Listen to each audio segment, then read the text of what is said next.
What's up, horror fam? Welcome back to the channel. So for today's horror news and update, Alice in Wonderland horror movie story details confirmed by Poohniverse director in big TCU update.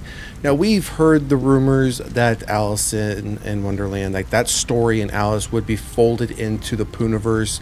I believe we heard that about, I want to say, a few weeks ago. Around the same time that we heard that Mary Poppins was actually now going to be brought into this universe as well.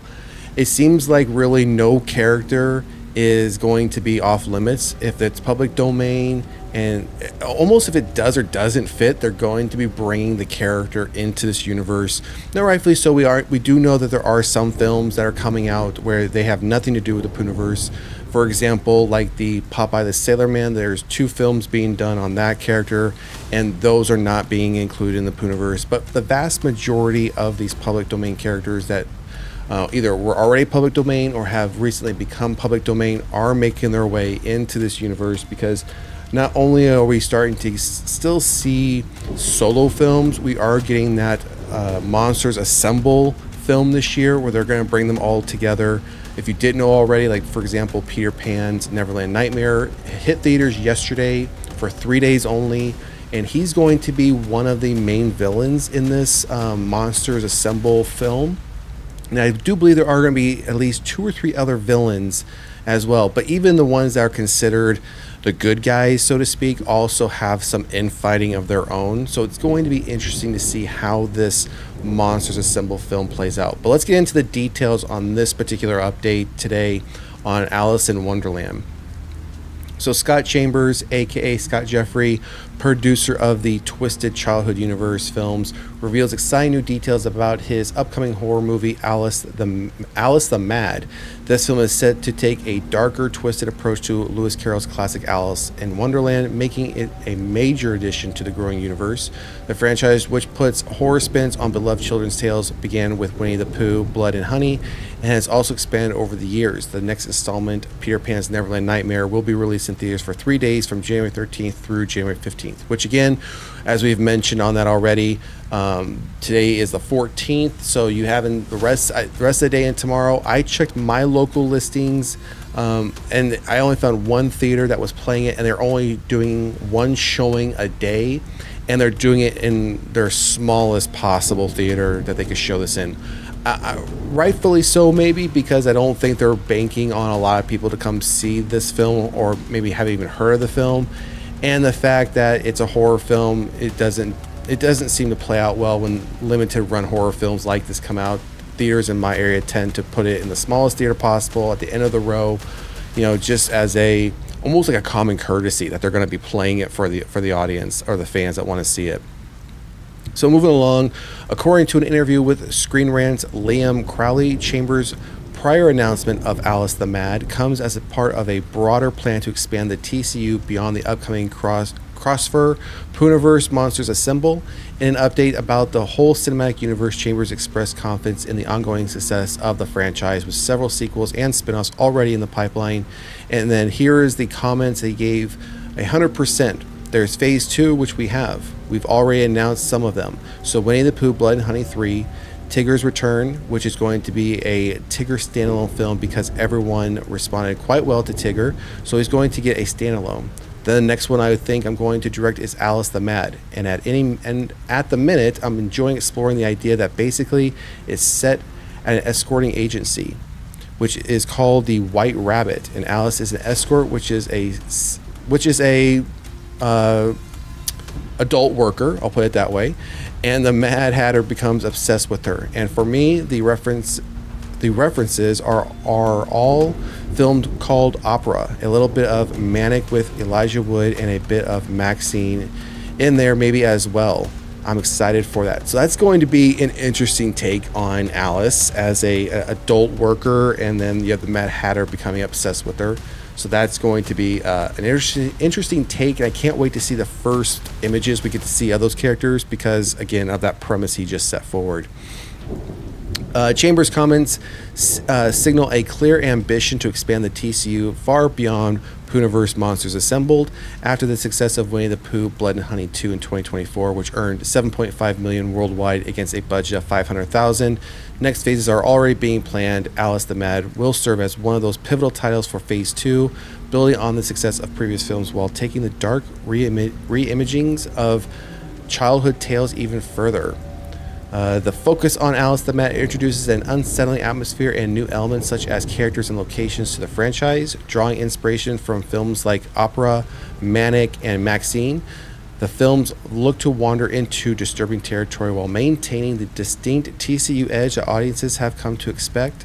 Past Alice in Wonderland films, including Tim Burton's Alice in Wonderland, Alice, and even video games like American McGee's Alice have explored similar themes. However, it can be assumed the TCU's take on the character will go further than others have before and expand this universe even more.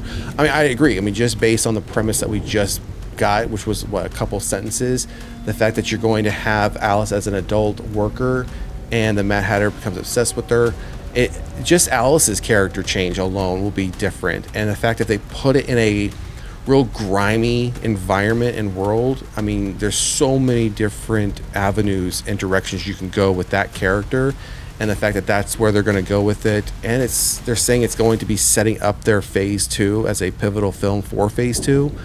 It's going to be interesting to see what they come up with next for that, because if they're doing a Monsters Assemble film this year, you would think that if they're doing a similar aspect to what Disney and Marvel did with Avengers, have all these standalone films, you bring them all together, and then the next phase, you have more standalone films of either existing characters or new characters. It's going to have to connect somewhere, right? So it's going to be now interesting to see if they start bringing in like crossover characters where you have an Alice standalone story, but are you only going to bring them together in these assembled films, or are you going to eventually have Alice jump into, like, say, for example, a Pinocchio film? Because we know we're getting Pinocchio Unstrung. Is it possible that Pinocchio could show up in a Tigger film, right?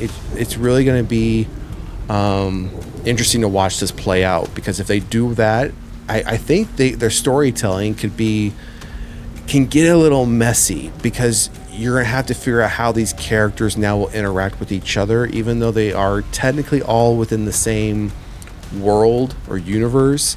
We've really never seen them interact, outside, when they were public domain characters, when we saw them as childhood stories and cartoons. They never really came across their way, right? You never saw Pinocchio interacting with Alice and vice versa in the traditional sense. So if they go down that way, they're gonna have to play this pretty close, and so the rest of this article just kind of just goes about the author's take on the universe. So here it is, all the various films that we've gotten thus far, or we're going to be getting, as I mentioned, Peter Pan's Neverland Nightmare. We haven't seen Pinocchio Unstrung yet, and no, Bambi is still yet to come out as well.